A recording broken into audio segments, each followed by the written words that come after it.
Hello, everyone. Hope everyone's having a wonderful morning or afternoon, depending on where you're joining us from.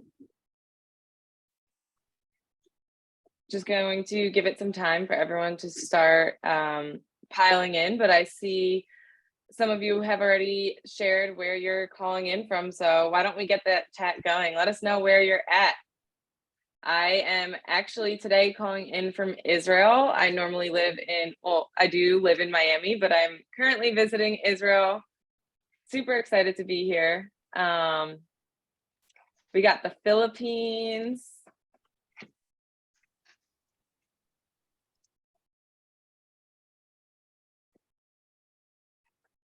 Oh, Loretta's from Miami. Hello, neighbor.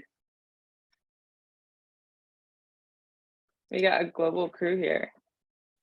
Also, one more thing, just make sure as you're typing in to change the settings to everyone as opposed to just the host and panelists so we can all see where everyone's calling in from. And then as we get started, we'll be able to see all the questions that are coming in as well. Just going to give it a few minutes just so everyone can get settled in before we get underway. But while we're waiting, in addition to telling us where you're from, I'm curious to see what is the best loyalty program that you guys have seen. I know in part one, a lot of people were really impressed by Sephora's loyalty program. Curious if there are some other ones that you all want to share with us.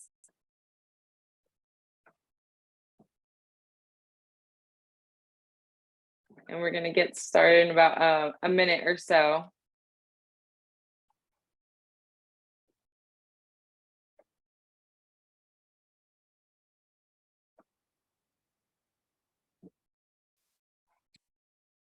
All right. I think more people are still piling in, but I would love to get this kick-started so that we can leave some time at the end for questions. That is personally my favorite part of these things, where we get to interact with all of you guys and answer some of the pressing questions that you all may have. So we have some awesome, really experienced panelists here today. So definitely going to leave time for that.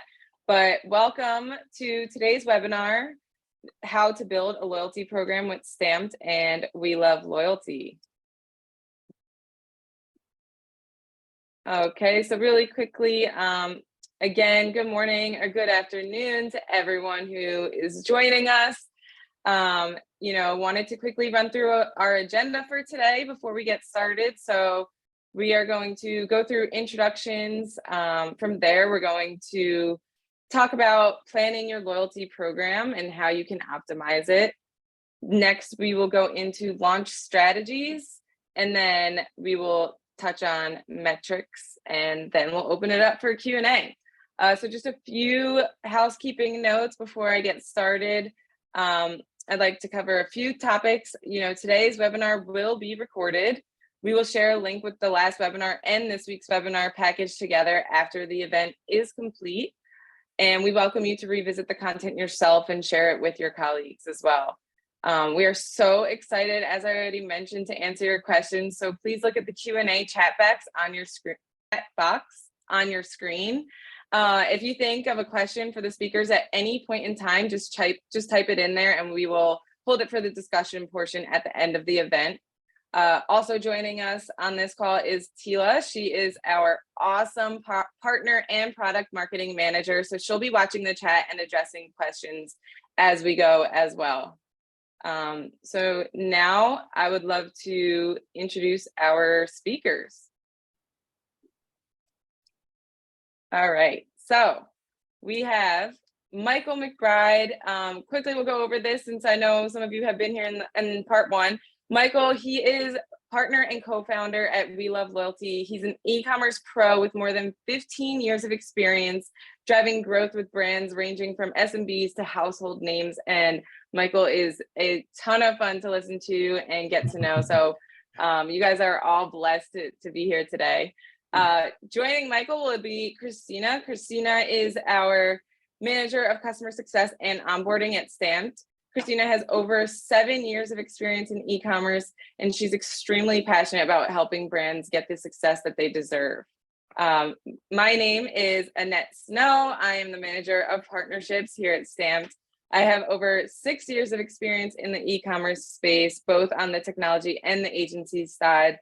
And I'm really excited to be here with all of you today. So I'd love to hand it over to Christina to get us started here. And like I said, please be active in the chat with any questions, and we'll address all of those at the end. Thank you so much for that lovely introduction, Annette. So super excited to get going today. As you'll know, either from the description or maybe you joined us last time. Last time we kind of went over the why do a loyalty program, what is so special about a loyalty program, and why you should want to have one on your e-commerce website. Now, today we're going to get into the weeds of how to create a loyalty program, and we're going to give you some actionable tips and insights that you can start implementing right away to take your existing program to the next level or get one started. So first, I will let Michael jump in here. This is something that Michael actually shared in our last webinar. So today I'll give him the chance to go a little bit deeper in terms of the implementation planning. All right, so thank you so much for having me. Excited to be here. This is one of the things we're super passionate about, and Christina and Annette and I are always chatting about this stuff offline too. So it is not just a convenient put on for a webinar. So kind of to dig in here, what I really like and why we created the We Love Loyalty brand is because it's about spreading the love, and you kind of just need to kickstart that relationship with your customers. And it really is not just like a sale, scenario, not transactional. If you really want to be a part of their lives, you want to treat it like a relationship. So you do have to do the business metrics behind it in order to inform what the bounds of that relationship are going to be and the perks and benefits. So you start out with looking at realizing the need, and so I'll just kind of highlight that. We're looking at the core metrics of the business. What's the average order value, the long-term customer value, all of the small data points that make the whole pie. So what does a good customer look like? What does a great customer look like? And you need to inventory your current initiatives and be brutally honest. So you have to see, what are we doing? What are we not doing? And then you're going to move on to step 2. You start research those competitors. Like, what are the cool kids doing? What are your favorite brands doing? They don't have to be in your industry. And so you're going to want to look at industry leaders, the highs, the lows, the good, bad, the ugly, and do a little inventory. And then the next is plan your approach. Now, what we always do is we always start this light touch. The last thing you want to do is launch something that is absolutely monolithic and is too complicated for a brand to run, or your customers to understand. And so it's a lot more fun. You just start at very light touch. You start to demonstrate the intent to get into that relationship with the customer, and you get to know them better over time. And then you're going to get into step 4, and you're going to start communicating that launch. And so the key here is you want to communicate the launch. Nobody knows about it if you don't share it. And there are a variety of ways to do that. But you're going to, typically we advise you create your rollout plan for a 30 to 90-day period. You're going to share this information in ads, social media, email, SMS, and even through the Stamp platform. Gets us to step 5, which is our review and iterate. It's not just about the money. So we'll get a little bit deeper into those elements, but how are you monitoring your customer satisfaction and their sentiment? Are you going closer to them Have you grown closer to them in the last 30 days, in the last 90 days? What have you done? So that's kind of this step right, or that slide right there. And then from there, we get into diving deeper into the program component planning. And so what we really need to do at this point is decide and prioritize, first of all, what the earning activities are that are the most important to your brand. I regularly see, because we do inventory of these different programs, is brands, they actually tell you what's important to them. Like, is getting a review more important, or is getting a social follow, etc. So, what about reviews with images and videos? Did you know you can cycle them out for seasonality? So you also just need to figure out what sounds appealing to your customer base. So we can't just do like a one size fits all everything here. It really needs to be iterated for your customer so that it appeals. So the second we get into is redemption. And so what are your points worth? How easy is it to redeem them? What can they redeem for? And when was the last time you asked what they wanted? And we'll get into that a little later. And then we get into VIP tiers. So what does the most awesome customer look like to you? And what do you know about your customers? How are they aspirational? And also the psychology of it is so many customers are conditioned and they want to be at a certain level of prestige. So you need to figure out what you want to share with them when they do hit those marks. So for example, you have your platinum Amex, your certain level of customer, and you can really utilize these VIP tiers to get someone up into that next tier if you make it worth their while. And then one of our favorites, outreach and feedback. So first of all, you have to have that conversation. Like, you're just like yelling into, a void with your program if you're not getting feedback. So there's no success to monitor if you don't have activity. So if you don't have a program that people are interacting with, there's not much success to monitor. Michael, I'm curious, do you have any examples of ways that some of our audience could actually seek that outreach and feedback? I know a question I get often is, there's already a lot of emails going out to customers. I don't want to annoy them. Like, is there another way that we can collect that feedback? Or maybe it is an email. Maybe there's just a trick to the content in the email. Do you have any thoughts there?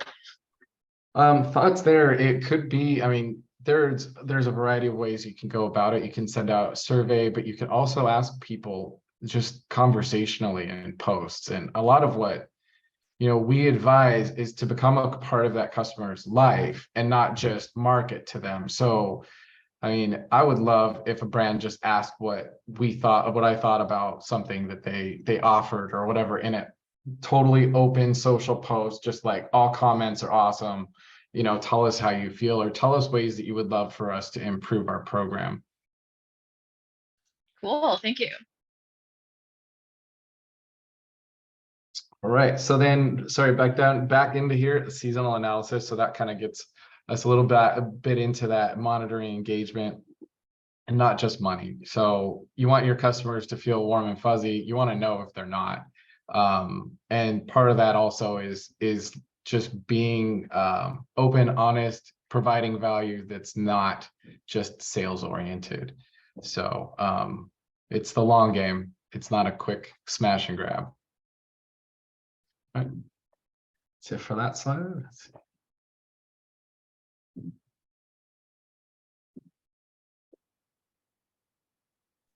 Sorry, guys. I will jump in here for a second. So here we have our key factors that influence the structure of your loyalty program. And I know this is really the bread and butter of what most brands are wondering when they want to take on implementing a loyalty program. This step can feel a little overwhelming. So I've tried to break it down in a way, like Michael said, we want to start simple and we can iterate from there and build the program out. But here are like the main things you're going to need to focus on. So the first step to creating your loyalty program is actually to more deeply understand your business and your margins. So here's 4 of the areas of your business that will help design your loyalty program. First, you'll want to pay attention to the cashback percentage that you're providing to customers. So this is the percentage of the points to dollars earning versus the point to dollar on redemption. So let's say you did 1 point for every dollar. That's what your customers are earning. Maybe your discount redemption rule is that 10 points spent could earn back $1. Now, obviously, these are just examples, and there's really no hard and fast rule as to what is the best percentage. There are a lot of things that can influence this, like your industry, your audience, the types of product you're selling, the average order value, and all that. So this is really something you will want to talk about and discuss with your team. If you've got a stamp CSM or you're working with an agency or what have you, we can help with that as well. But there's a lot of different business aspects that are going to go into determining what you feel comfortable with in terms of what you want to offer. A 1% ratio is often a really common starting point. You will see a lot of brands doing that. But again, there's no hard and fast rule. So in this example here, it would be, for every dollar that the customer spends, they earn a cashback amount of 10% of their original amount. So like I said, knowing your profit margin and understanding your goal and preference towards discounting, like whether you want to be super aggressive, whether you want to be more cautious to start out, makes it a lot easier for you to start formulating that cashback percentage. So while I can't tell you exactly what ratio to use, I'm hoping that this will give you a good starting point to think through. Before we move on, I also want to mention that if you do have a VIP tier program, the cashback percentage would typically increase with each tier. So in a lot of cases, you'll see like 1 point per dollar in that entry level tier, and then maybe moving up, maybe you're awarding 1.25 points per dollar, and so on and so forth. Again, there's no hard and fast rule as to what that jump should be between each tier, but you definitely want to go up with each tier so that the customer feels the more they spend, the more value they're going to get out of the program. So, Michael, I'm curious, can you break down some examples around the cashback percentage, like after, all that I've kind of mentioned? Because I know this is something a lot of brands really want guidance on.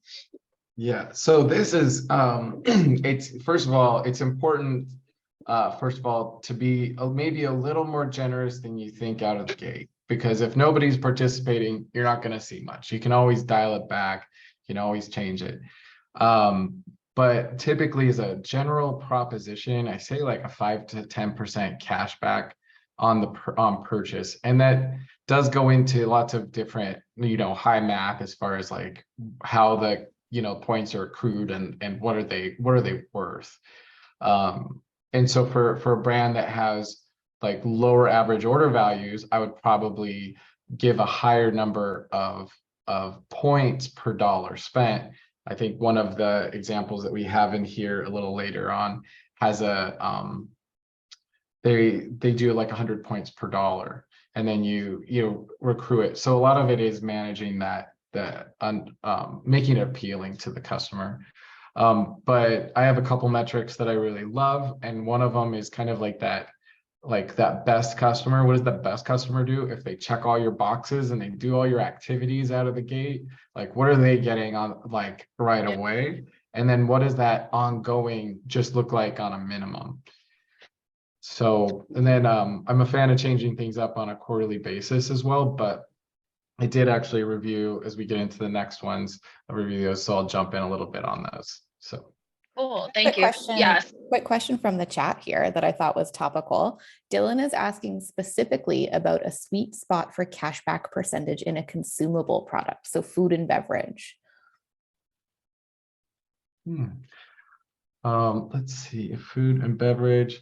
I would probably do like a 5 to 10. That tends to be that sweet spot. Really, it depends on your margins. Wouldn't you say, Christina?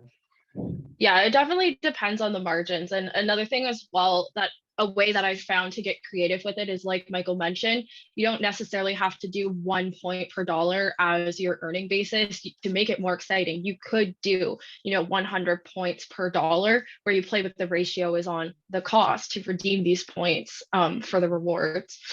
So I think usually like 5 to 10% is a really good sweet spot. But again, depending on your operational mandates and things like that, you might be a little more risk averse and want to start out a little more cautious. So like I said, the bare minimum is usually that 1 to 2%. But I think with something consumable, you typically have a higher repurchase rate because they're going to eat it or consume it and it's gone, and they want more because it's great. So that being said, knowing that customers are probably completing more orders, and I'm just making that assumption here, Dylan, but knowing that customers are, ordering probably regularly, it will be fairly easy for them to actually rack up those points and redeem rewards. So you could potentially stretch that percentage out a little bit more, and go down more with like that 5%, because they'll be able to redeem more often. But again, at the end of the day, it's always going to be your final decision. Yeah. Hope that helps. Cool. So moving on to average order value. This is the typical or average amount that most of your customers spend per transaction on your shop.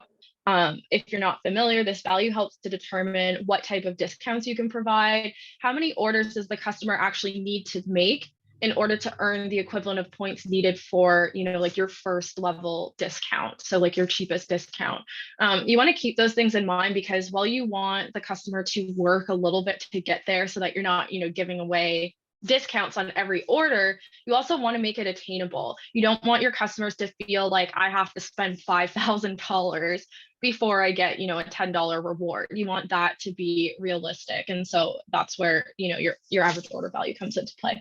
Next, we move on to customer repurchase rate and the customer spend population. So the repurchase rate and spend population allows you to identify how you'd actually like to structure your VIP tier milestones. So typically the top 10% of customers spend, an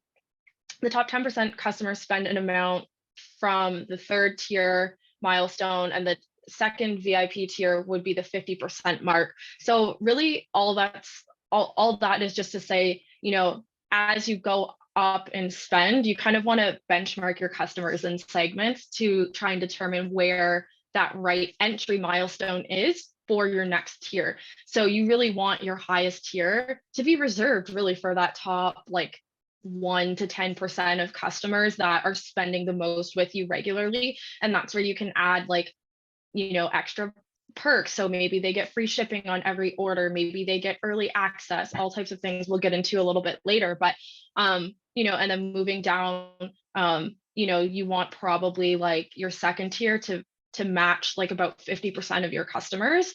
So that just gives you a little bit of a thinking point as to where you want to start your tiers. Typically, you can do your tiers in terms of points or amount spent within a time period. So you could do like, to enter the second tier, maybe customers need to spend $500 within the last 12 months, and then they'll get into that tier. Cool. So points expiration, does this work for you? This is worth mentioning because sometimes there are concerns around what if, customers have all these extra points, it could be a liability. So that is where the expiration would come into place. So here's some examples of ways that you could expire your points. So for short-term points expiration, you could do every like 3 to 6 months. That's good for things like, perishable goods like foods and beverage, supplements, etc. But longer lasting products like fashion, skincare, electronics, it typically makes sense to stretch that timeline more to like 1 to 2 years. A, because they're probably not purchasing as frequently, and B, the product is still going to be quite like in good shape. So they're probably not, looking for replacement or anything like that early. So you don't want the points to expire before they're able to use them. So in these cases, like I said, the short expiration could be a little discouraging instead of incentivizing. So you just want to ensure that it's a reasonable expiration duration, if any. Michael, did you have anything to add on points expiration? Yes, I might be unpopular with this one. I love an expiration because it in my mind it frames that scenario. So it's like if it's a like a luxury good or if it's a clothing, apparel, or something for the home, you kind of want to, like I said in the last one, get to where you had like at least 5 items that you've sold to that person and that are not perishable. So like whether it's apparel or products for the home. So you want to start really pushing that boundary a bit.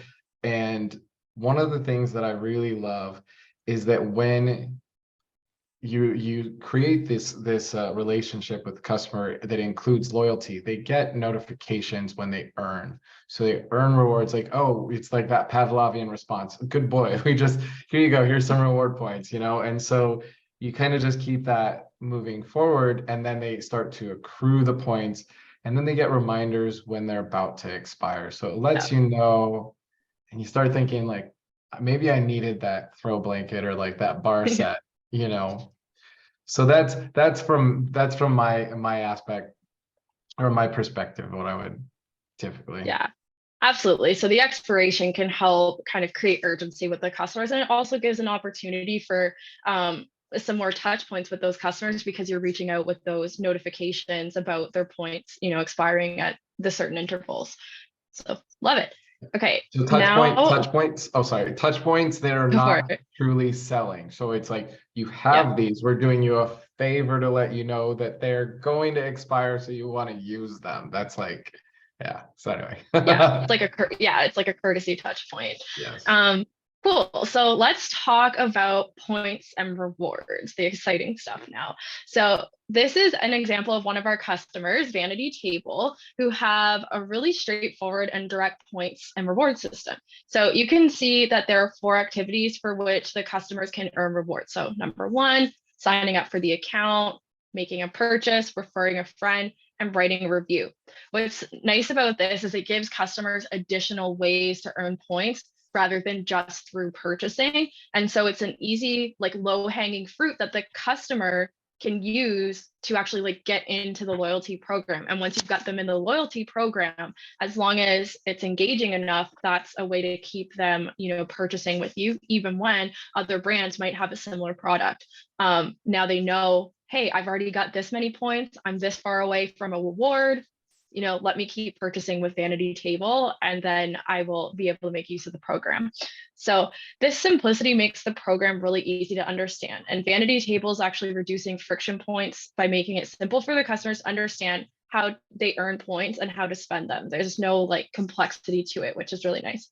So this approach has actually boosted their customer lifetime value by 85% for customers that are in the loyalty program. So that's awesome. This is a great example that complicated doesn't always mean better, and like good design of the loyalty program follows the same tenets of any good design. So it's easy to understand, reduces decision making for the user. The information is well displayed. That's where the stamp templates, widgets, and pages come into play. And if you're just starting out with your loyalty program, consider adding rewards that drive enrollment. So like I just mentioned, that's those signups and things like that. So you can drive purchases, drive engagement. That's things like leaving a review or engaging on social media. So looking at that, Michael, what do you think? Do you have any more to add to setting up your points and rewards? All right. So in my research on this one, I actually purchased some products for my sister. So she's getting some of their products because I wanted to enroll in it and experience it myself. So it's pretty straightforward. It's easy to use. If you don't have a rewards program, roll something like this out, because this is right here. This is very much plain math. It's like emulate what they did and roll this out. This is us showing you how. This is a great example of how and execution. So I would definitely say put a pin in it and come back to this one if you're just starting out. This is a great example. And so the product is super approachable from an average order value perspective. What I did really love that they did is they do the 10% of your purchase towards your next. So they're already keeping you towards that. The only thing I would probably do is maybe see if we could change that make a purchase to like cash back on your order. just like really drive it home to the customer. But this got points. It's a low average order value, but I believe they get a lot of repeat business. So definitely falls in that consumables realm. That model customer that doing all their behaviors will get you, 15 to 20% off that first order, and then you're ongoing, you're getting 10% back. So it's really awesome to shop with them. I think what I would say is they could do some seasonal earning opportunities, spike up the accrual on something for a time, and then drop it down, maybe cycle them through, drive some NPS reviews through Google, more video or photo reviews. This would be an awesome brand to get more video and photos on. Yeah, absolutely. And I think at the end of the day, what makes it so great for the customers participating is, like you said, a customer can just look at this program and automatically figure out what they're going to get in return from each of their purchases. Like, it's super simple. They know, okay, I'm going to get 10% back next time. And that's what I love about it, because again, you don't want the customers having to kind of like do the math to the point where they're just going to drop off because they don't care anymore. It's too difficult to accomplish. Yep, exactly. Cool. So let's talk about referrals now, and how they fit into a good loyalty program. So along with your basic points and reward system, you should implement a simple referral program. The referral programs offer, a reward for the customer and a reward for their friend. So referral programs boost the high quality customer acquisition and often have a higher chance of conversion because, again, it's not an ad coming from you. It's not a cold reach out. This is an actual referral from someone that they know saying, hey, I received purchase report.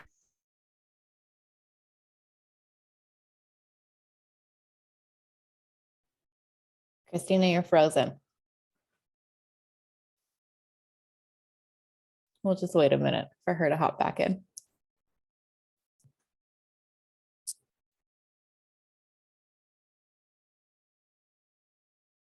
I don't think it'd be a Zoom webinar if someone didn't freeze during it. I thought it was me. All right, maybe I'll pick that one up for a minute in case until she comes back. Thanks, Michael. All right. So these like referral programs, they really boost the high quality customer acquisition, and they improve your conversion rate as a general proposition. Oh, we lost the technical difficulties. Tila, can you there you go. Thank you. I gotcha. So they work really well with new customers who are just starting to get to know your brand, as points are less likely valuable to new customers since they haven't had the account and they won't have the use for the points right away. So offer them incentives like dollars off, percentage off, or free shipping. So this is an example of Baltic Born referral program, and their customers get 15% off to friends. They get 500 points back. And by giving points as a reward, they're encouraging them to be more committed to the loyalty program, which is fostering, long-term value and friendship, or relationship as we call it. And then they'll ultimately spend their points. So yeah, I think that 15% off is pretty good too. So their average item value is about $100. So that's basically $15 off a first purchase, which is fantastic. Yeah, it's pretty great. And then kind of my notes here were like, I learned something, in prepping for this. I had not done the percentage off. Like, I always done the dollars off. I'm thinking, if you look at what the customer lifetime value increase was here, like, this is pretty incredible. So again, great notes to take here. You can implement this kind of scenario on your chosen loyalty provider. That's an awesome statistic. So there's like great, takeaways here. So I'm definitely taking that back to our clients. So when we're analyzing it, I looked at their referral program and it feels high value to both the friend and the referrer. So based on like a $300 average order value, like a model customer, it's like kind of running my reports, would receive about 4,250 points, which is redeemable for about $25. They'd have some points left over. It pans out to about 8.3%. So if you were to do every earning opportunity for Baltic Born, initially you get like about 8.3% based off that first order. And then you get basically like an ongoing 5% redemption value. So it's a great overall program, and I would just add some more opportunities over time, like and just cycle those out, like spike up the accrual amounts based on, you know, a season and go from there. All right, I tried to cover for you for a minute and I didn't do a very good job, Christina. It sounds like you were doing great. Don't worry. All right. All right, if you're back, Christina, I'm going to stop my screen share and I'll let you take the lead again. Okay, sounds good. Thank you. Sorry, everyone. A little internet connectivity issues. Gotta happen at some point on a Zoom call. Yeah. All right, just getting my screen shared here.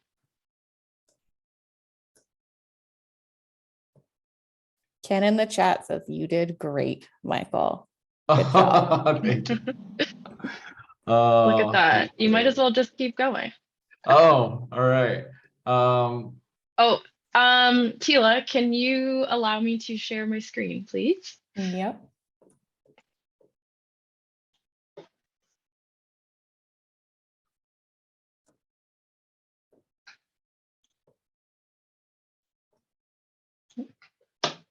Perfect.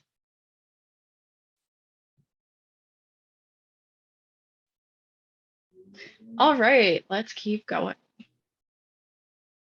So next, let's talk about VIP tiers. So these, as we already kind of mentioned, are something that you can add on to your program either after you launch it and have engagement, or if you already do have like a really highly engaged audience with a strong repurchase rate, you could attempt it out of the gate. Though typically I'd recommend getting your initial points and rewards program set up first, and then we can roll this out later. And what's really exciting about that is actually you'll have customers with points already, and when you're doing your campaigns to launch your VIP program, you can encourage customers to get purchasing so that they'll, you know, automatically be in these higher level tiers.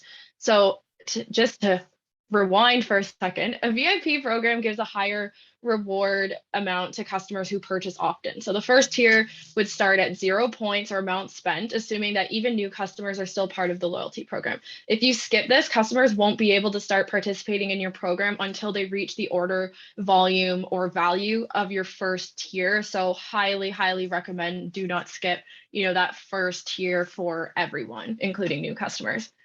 So you'll want to create each tier and decide on the tier entry goals. Typically, to get into the second tier, it might require a customer to make at least 2 purchases. Michael actually suggested going so far as like 5 purchases. So the entry number should reflect that. You'll also need to decide what milestone will be used for the tier entry, and that's, like I said, points earned or dollars spent. So if the milestone type is points, you'll also want to consider how many points are rewarded for non-purchase related activities. Those are those, you know, leaving a review, sharing on social media, that type of thing. And add those to the goal if necessary. So tier entry rewards and tier perks are created after the tier level has been created. So with Stamped, you'll need to click into the tier again to set these up. Tier entry rewards are one-time only. So that is like a special coupon code that they can use for their first purchase after entering the tier. But they also have tier perks. So these are not linked to rewards and they need to be created separately. But these are things like points multipliers, meaning maybe you get 2 points per dollar in the second tier, or maybe you get free shipping on all of your orders, things like that. Those are perks. So just one quick note for any Stamp customers, if you are offering a points multiplier, just be sure to advise, or just be sure to create separate rules in your points program with rule conditions to reflect each of your tiers. If you do need any help with that, just reach out and we can get you all set up, but you will need to create individual make a purchase rules for each of your tiers.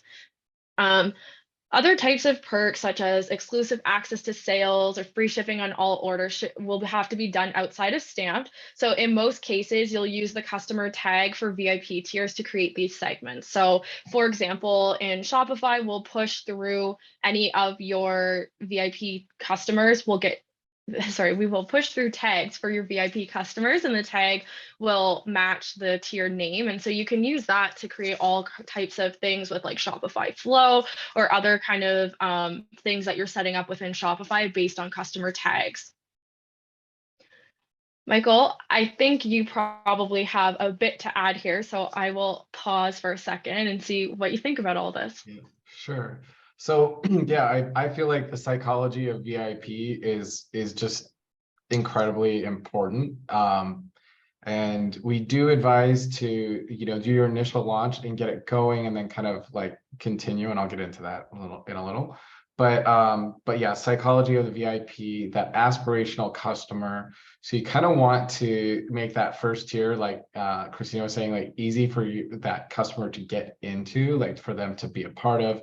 But that second tier is for them to aspire to, and they like, so you set that goal for them, and people that are goal oriented especially are going to work towards that. And then your bigger spenders, they love to be treated well. The more active people, they love to be treated well. And so you just share the love with them as they step up their involvement and kind of their inclusion of you in their life.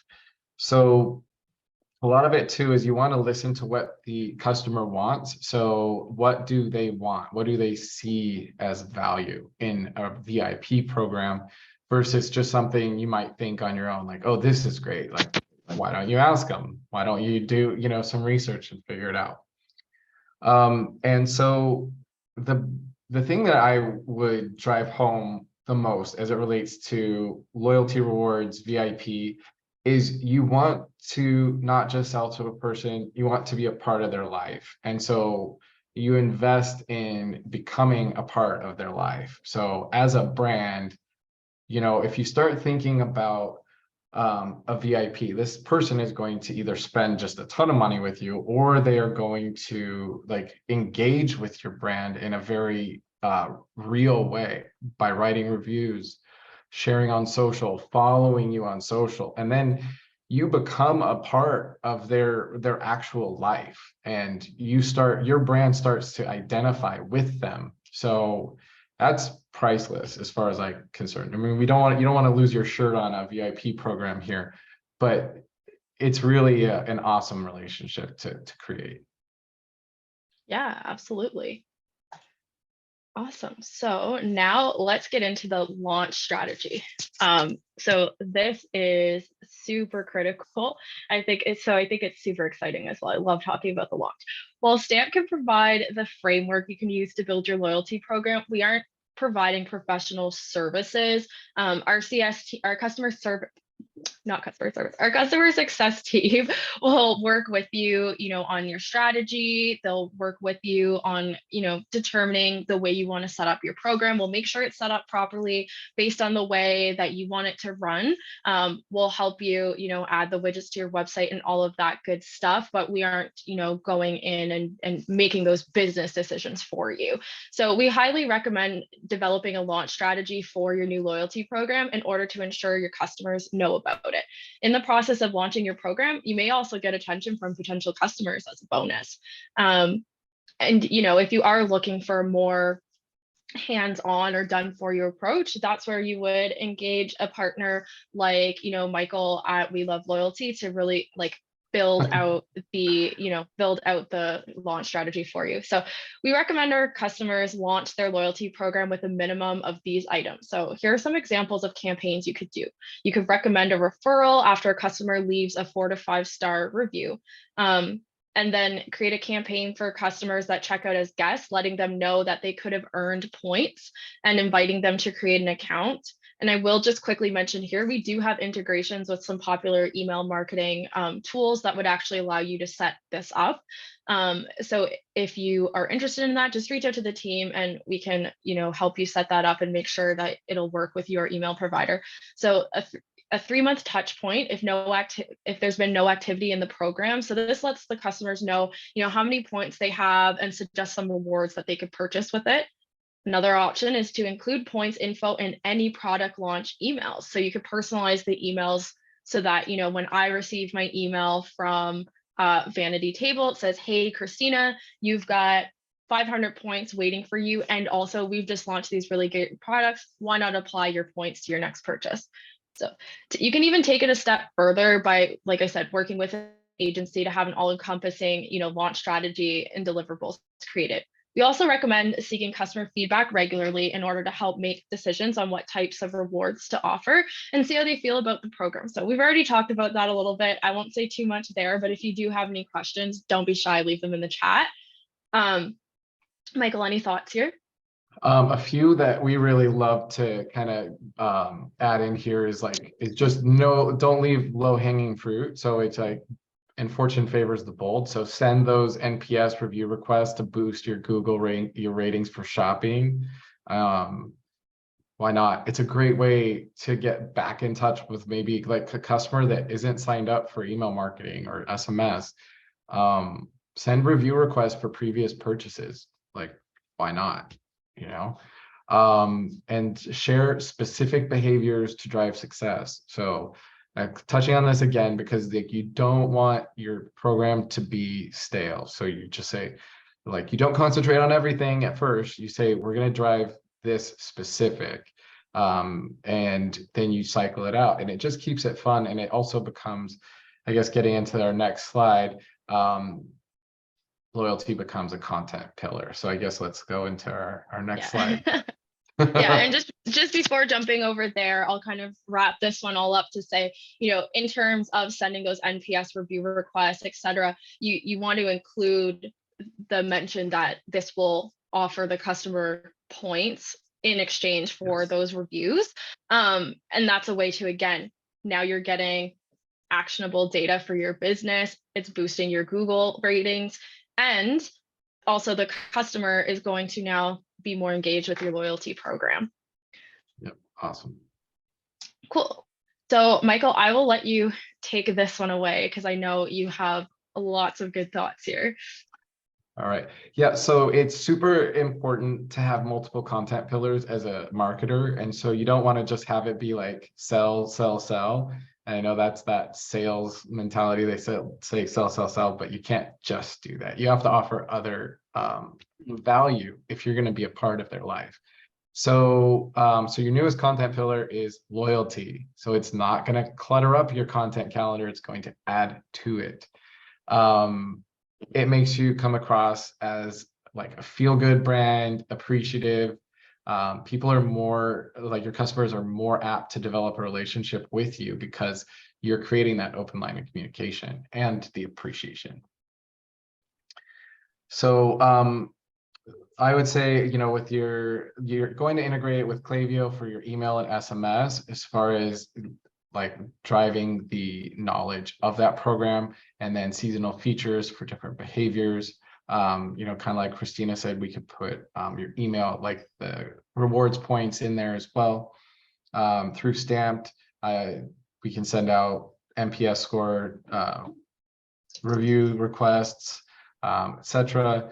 But we're really driving value and building it into your marketing strategy. So think about the brands that you love. Are they personable? And so we really want to work on blurring the lines of reviews, loyalty, marketing, and everything else, and just bring it into like a really loving, awesome relationship. Your customer feels heard, seen, loved, appreciated, and creates this awesome ongoing relationship. So going into second column here, landing pages and widgets. Landing pages and widgets, you're going to start with the MVP, so your minimum viable product. So your star review ratings on the product page, category page. We're going to do a dedicated reviews page usually, and a program page that's going to outline the earning and redemption schedule in easy to understand fashion. All right, so in our third column over here, we get into this end-to-end scenario, and this is going to push the envelope for some of you here. We're going to talk about a little bit the ones and fives. You're usually hearing from your detractors. So your ones, the lady whose shampoo exploded in the mail, and she holds you personally accountable for that. And your fives, which is like just the people that are having an awesome experience. So you want to get more feedback from your twos, your threes, your fours. So really kind of widening that net by rewarding them for sharing their experience with your brand. So also you might say you're going to dig in with your 3-star review people next, and then reach out, try and rekindle that relationship, dig deeper, go for your 2-star, and figure out all the good, the bad, and the ugly that you need to really fix everything that you're doing in your brand. So definitely give those people some extra loyalty points, rewards, win them over. It takes a little bit of work, but you can do it. Absolutely. And then another thing I just wanted to mention real quickly as well is social media marketing and influencer marketing. So it's a really great way to actually get reviews and reward social engagement. And we've actually recently launched an integration with Gatsby, which I think Teal will probably drop a link in the chat if you're interested in more info. But essentially, utilizing something like Gatsby allows you to actually merge your loyalty program with an influencer marketing program, which gets really exciting because then you're not only having your customers re-engage with your brand through the loyalty program, you're also turning them into brand ambassadors and sending them out with the resources to recruit new customers, which is a win-win, for everyone. They get to share the love of their favorite products, they get some extra discounts, and it's a nice happy circle for everyone. So definitely something worth checking out as well. So I did just want to mention real quickly that unfortunately we are running close on time here. So there's a small chance we might go over a little bit with the questions and answers. We will still be sending out, a recording. So we understand if you do have to hop off right in the next 8 minutes. But if you stick with us, we promise we will get to the Q&A. So just wanted to make that mention real quick. Michael, did you want to kind of quickly walk us through what you kind of helped Belle and June set up here with the rewards program? Sure, yeah. So we are in that 30-day window where we're kind of rolling out right now. So have the program up. We're now just solidifying the plan to reach out for those first rounds of reviews. And then the next month, we're advising to do the NPS reviews, the Google reviews, to start boosting the shopping ratings. So layering that into the marketing flow, instead of it just being, email and SMS, it's becoming part of that content strategy. And we're starting it fairly simple and just working on building overall. So I would just say, yeah, definitely make sure that you start to think about complementing your email and SMS marketing with non-sales content. So. All right. Cool. Yep. Cool. Am I good to go to the next one? Yeah, I'm doing the cliff notes so we can. No worries. All right. Yeah. Cool. So now let's talk about the metrics for success, and I'll kind of breeze through this one. But again, if you have questions, don't be shy, just drop them in the channel. And if we don't get to them in the Q&A, we'll definitely reach out by email. So your brand's loyalty program metrics are the best way to assess how it's impacting your customer retention. So you can highlight answers to questions like, is our loyalty program actually driving sales and earning us new customers?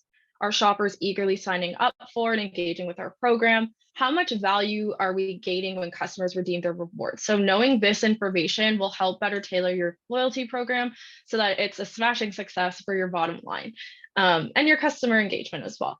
It will help you identify the areas of opportunity, and then we can add to it over time. So write down these key loyalty program metrics and make sure that you're keeping track of them. You'll also learn a few loyalty program troubleshooting tips, best practices, and what our own customer data reveals on the topic.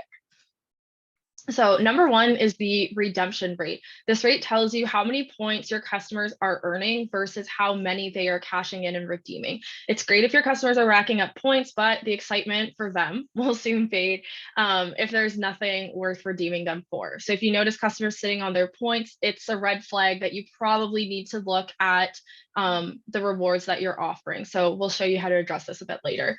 Next is the participation rate. This tracks how appealing and engaging shoppers find your loyalty program. It tells you everything from how many people are signing up to your program to whether they're referring others to do the same. So just like with social media and email marketing, high participation rates signal healthy engagement between your brand and the core audience, while low participation means, or it could mean, that you're not showing your shoppers enough value in the program, and so therefore they're not signing up. Next, we have customer retention. A loyalty program is designed to foster bonds between the customers and your brand. So higher customer loyalty leads to higher customer retention rates, which should be apparent with this metric. So if you're seeing just the opposite, your loyalty program probably needs an upgrade.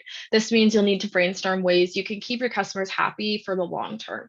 Consider improving your points accumulation process or offering better rewards. You could give higher discounts if your profit margins support it, or a combination of those ideas. Sometimes it does take a bit of trial and error to learn what really motivates your customers to stick around and keep spending. And that's why, that seeking the regular feedback is so important. Next, we have the repurchase rate. So here, this shows how many customers placed more than one order within a given time frame. So most loyalty programs have an expiration date on their points, and this encourages customers to spend their points before they lose them. So a solid loyalty program has phenomenal repurchase rates as customers are eager to keep earning and redeeming their rewards during the windows. If it's not trending in a positive direction, then it means you could use a bit of troubleshooting and possibly upgrading your program. So the bonus here is customer feedback. Well, it's not technically a metric. It's one of the most illuminating stats to help evaluate your loyalty program. So what are your customers actually saying? Are you getting positive remarks or complaints? Are you getting no feedback? The answers to all of these can help you figure out what you're doing right and what you want to change. So here's a pro tip. To snag more well-rounded feedback, send customer surveys to different segments of your audience. You might learn that things are working well for regular high spenders, but it's not as successful with infrequent or budget-conscious shoppers, and maybe there are some tweaks you need to do in those for those shoppers. So we do have an NPS feature that helps you do that, which can bring all of your data together in one dashboard. So try to hear everyone's thoughts, take their feedback to heart, and come up with ways to improve your loyalty program for everyone, including you. Real quick, Michael, did you have anything to add here? Well, I would just say that key notes here that I have are your kind of like an average global conversion rate is 1.7%. But when you add cashback value, it trends to 10 to 15%. So that's like an overall global metric. It's going to be different for every brand. But if you're talking about 3, 4, 5 times or more the conversion rate, it makes sense to do. And then the other metric I'll share quickly is the average conversion value tends to increase 10 to 15%. There are multiple sources that confirm this online. Easy metric to find. And then I would just highlight or follow up that it's really great to evolve your program. So these are opportunities to touch base with the customer ongoing in social, in email, moving forward about new earning opportunities, new redemptions, etc. So anyway. Cool, thank you. And moving on, I wanted to wrap us up with our 6-step path to loyalty program success. So bringing everything together, just wanted to show what it would look like as an actual plan. So here's the 6-step strategy. First, you're going to research and benchmark. Then you'll jump into creating a simple rewards and referral program. Following that, you'll work on marketing your launch and integrated communications into the entire customer journey. Then we'll audit the metrics. If the adoption is good, we'll expand to VIP tiers and broadening the rewards. If not, we'll kind of go back through those first steps before coming back. If your adoption is lagging, that's where you'll implement the feedback and expand your focus on enrollment. And then finally, we'll iterate constantly. So turn this into a quarterly review process and go through the steps each quarter. So we'll actually be putting this graphic into a blog post and share it with you after the event, so you can refer back to it as you plan your own loyalty program. And in case you missed it in the chat, Tila did mention that we'll be sending out a package with the recordings, that blog article, and some more useful information for you. So check your mailboxes, following the call. So at the end here, we just have a couple of recommendations for you. And I think we've already kind of gone through them, but just to highlight them further, start small, measure, and then expand. Your ongoing communications are as important as launch day. So you want to make sure you're updating those regular notifications and touch points with your customers. You want to make it a habit to review your metrics with your key stakeholders. And finally, discuss additional ways to improve your loyalty program to make it more relevant and increase your engagement. So hopefully you'll be able to use this 6-step path to creating your very own loyalty program. But if you get stuck along the way, just reach out and we'll be happy to help. So I think that wraps up all that we had to share with you all today. And now let's turn it over for some questions. All right, we've had a pretty active chat during this amazing presentation. You two, good job getting through the tech issues, the Wi-Fi interruptions. You both did fantastic. So let's hop in first with a question from Olga, who's wondering, would it be best practice to give cash back on promotions as well, like Black Friday, or not? So rewards for promotions. Or promotion, or so like to exclude cash back during a heavily discounted time. Is that the question, I think? Yeah, okay. Exactly. I would provide it as a general proposition, but you can dial up and dial down earning opportunities as long as you outline it in your policies. So it just depends on what your focus is for the time. And so let's say that you're going to you really want to have a super high markdown on the items, that you could adjust your program for a time and just denote it on the site. So it's definitely a preference for the brand. Yeah. Probably comes back to the margins too, that you were talking about how much can you realistically afford to give away and what's going to drive more. What I would say too, I'd add on is like having a loyalty program where people get points for enrolling will kind of capitalize on that large influx of shoppers that you're going to see during a holiday weekend, where you might be doing the majority of the business for the year in one weekend. Get them into the loyalty program so that they will be more incentivized to be repeat shoppers as opposed to just one-time shoppers. Yeah. And I will just piggyback off that for one quick second, Tila. Another thing to mention too, since you brought it up in terms of Black Friday, Cyber Monday, with Stamped, what actually happens is as long as we have the customer email, we're going to attribute the points to the customer. It's just that they'll need to create an account to participate. So if you haven't launched a loyalty program yet and you're looking to, it's actually still a really great time to do so, because you can actually create a launch campaign going back to all of those customers who purchased on Black Friday, Cyber Monday, and suggesting that they enroll into the program and utilize the points that they've already earned. Awesome. And that's just one option. We can play with the settings to, of course, prevent people that aren't enrolled. Like there's all kinds of things we can do with the settings if you don't want it to work that way, but just throwing it out as an option. Stamped is 20% off until October 31st too. So if now is the time for you to get started with loyalty, you have the opportunity to take advantage of a bit of a discount too. Absolutely. So lots of questions in here about cashback rewards, about percentage, but let's start with something a little bit simpler, and that's asking about if free product is a good reward to give away. So you spend your points or earn your points and then get free product in exchange. Curious your two thoughts on that.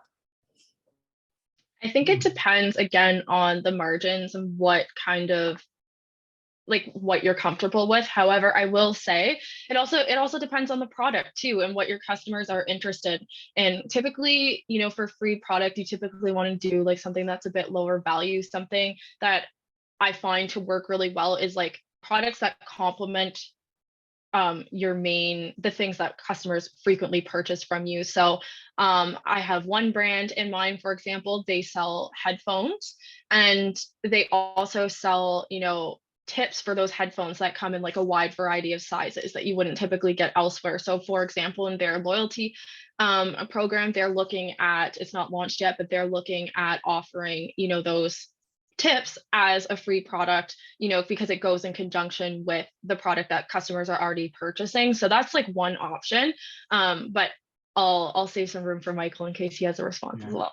Well, it would be great if one of your manufacturers, one of your brands, if you carry, like, let's say you're a multi-brand store and you get some promotional product allocated to you, like that's a great way to share it and just drive that loyalty with the purchase. But I definitely would say that like a free product, it should be, it's a great idea if it works for your brand. It just depends on your item value and your cost. So, you know, working with like a luxury brand that had $500 to $1,000 blankets, that maybe isn't a great free item, but they had really awesome monogram bags, like a tote bag, that would be killer. So. Yeah. Awesome. As everything that you were saying today, Michael, it's all about testing, right? MVPing and testing, choose a small group, Yeah. segment it, try it out, look at the metrics, and then decide if you want to roll it out everywhere. Yeah. Sorry. Perfect. So a few questions about Klaviyo, and I think we'll wrap up. I'm just going to summarize them all. Do you have your favorite high value Klaviyo use case for a loyalty program? What's the highest value message that you can send to your customers? I think for me, it is you know, that re-engaging customers that, for example, have already left like a 4 or 5 star review. So the power of the Stamped and Klaviyo integration is that you can take all of your stamp data, push that to Klaviyo and build segments and campaigns off of that. So let's say we take customers that have left a 4 or 5 star review within the last 7 days, but they have not redeemed a reward. You can actually reach out to them because you already know that they're customers that love your brand and engage with your brand if they're, you know, purchasing regularly and leaving those reviews. The next logical step there is to get them engaging with the loyalty program and the referral program. So you can set that all up in a campaign from Klaviyo. That's killer. I would probably do, I would reward your best people with a very heartfelt message that has a promotion that is catered just for them and feels almost like it was handwritten. So that would be my highest value. Awesome. I think we got through all the questions then. The majority of them were answered in the chat. So Christina, I'll pass it over to you to wrap up pretty quick. Awesome. So once again, thank you everyone for joining us. We hope that now you'll be able to set up your loyalty programs. But again, I just really want to stress, if you have any questions at all, please don't hesitate to ask. Just reach out, hello@stamped.io, and we'll be happy, super happy to help you guys get started. Like I said, just remember, it's not too late. Even though Black Friday, Cyber Monday is just around the corner, there are some options, you know, for getting this all set up and launching, you know, close to or soon after Black Friday, just to at least re-engage those customers who, you know, brought you all of that traffic during that time. Annette, I don't know if you had anything else for us as well. No, that was it. I just, you know, want to thank everyone for joining, especially those who made it all the way through to the end. Christina and Michael, thank you so much. You guys did a fantastic job, and thank you everyone for, you know, sticking with us through the difficulties. But I think this was awesome. And again, the recording will be sent via email. So let us know if you have any questions. Like Christina mentioned, we're always here to help out at hello@stamped.io. So thank you all, and hope to see you in our next community webinar. All right. Thanks. Everybody. Have a great day. Bye.